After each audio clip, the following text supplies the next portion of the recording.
जया एकादशी व्रत कथा।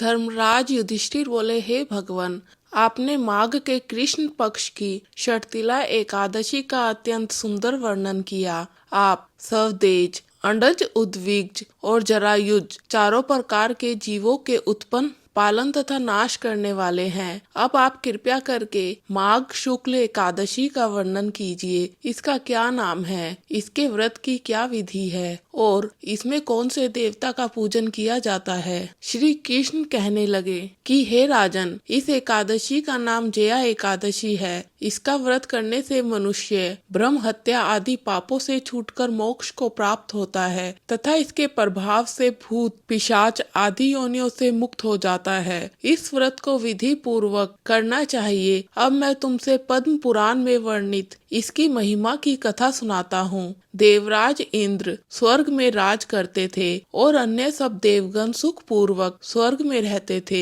एक दिन इंद्र अपनी इच्छा अनुसार नंदवंदन में अप्सराओं के साथ विहार कर रहे थे और गंधर्व गान कर रहे थे। उन गंधर्वों में प्रसिद्ध पुष्पदंत तथा उसकी कन्या पुष्पवती और चंद्रसेन तथा उसकी स्त्री मालिनी भी उपस्थित थे। साथ ही मालिनी का पुत्र पुष्पवान और उसका पुत्र माल्यवान भी उपस्थित थे। पुष्पवती गंधर्व कन्या माल्यवान को देखकर उस पर मोहित हो गई और माल्यवान पर काम बाण चलाने लगी। उसने अपने रूप, लावण्य और हाव भाव से माल्यवान को वश में कर लिया। हे राजन, वह पुष्पवती अत्यंत सुंदर थी। अब वे इंद्र को प्रसन्न करने के लिए गान करने लगे, परंतु परस्पर मोहित हो जाने के कारण उनका चित्त भ्रमित हो गया था। इनके ठीक प्रकार ना गाने तथा स्वर ताल ठीक न होने से इंद्र इनके प्रेम को समझ गया और उन्होंने इसमें अपना अपमान समझकर उनको शाप दे दिया। इंद्र ने कहा, हे मूर्खो, तुमने मेरी आज्ञा का उल्लंघन किया है, इसीलिए तुम्हारा धिक्कार है। अब तुम दोनों स्त्री पुरुष के रूप में मृत्यु लोक में जाकर पिशाच रूप धारण करो और अपने कर्म का फल भोगो।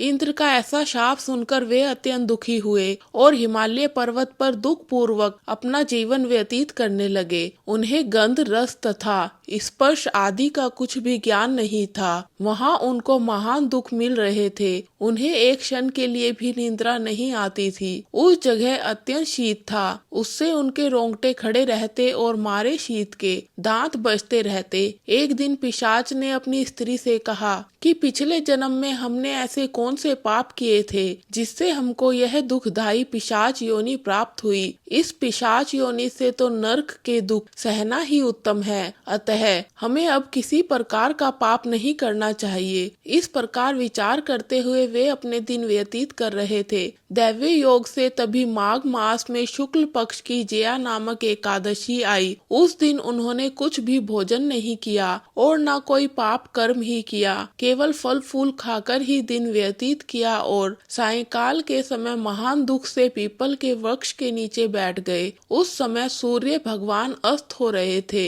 उस रात को अत्यंत ठंड थी, इस कारण वे दोनों शीत के मारे अति दुखित होकर मृतक के समान आपस में चिपटे हुए पड़े रहे। उस रात्रि को उनको निंद्रा भी नहीं आई। हे राजन, जया एकादशी के उपवास और रात्रि के जागरण से दूसरे दिन प्रभात होते ही उनकी पिशाच योनि छूट गई। अत्यंत सुंदर गंधर्व और अप्सरा की देह धारण कर सुंदर वस्त्र आभूषणों से अलंकृत होकर उन्होंने स्वर्ग लोक को प्रस्थान किया। उस समय आकाश में देवता उनकी स्तुति करते हुए पुष्प वर्षा करने लगे। स्वर्ग लोक में जाकर इन दोनों ने देवराज इंद्र को प्रणाम किया। इंद्र इनको पहले रूप में देखकर अत्यंत आश्चर्यचकित हुआ और पूछने लगा कि तुमने अपनी पिशाच योनि से कैसे छुटकारा पाया, सो सब बतलाओ। माल्यवान बोले कि हे देवेंद्र, भगवान विष्णु की कृपा और जया एकादशी के व्रत के प्रभाव से ही हमारी पिशाच देह छूटी है। तब इंद्र बोले कि हे माल्यवान, भगवान की कृपा और एकादशी का व्रत करने से न केवल तुम्हारी पिशाच योनि छूट गई, वरन हम लोगों के भी वंदनीय हो गए हो, क्योंकि विष्णु और शिव के भक्त हम लोगों के वंदनीय हैं, अतः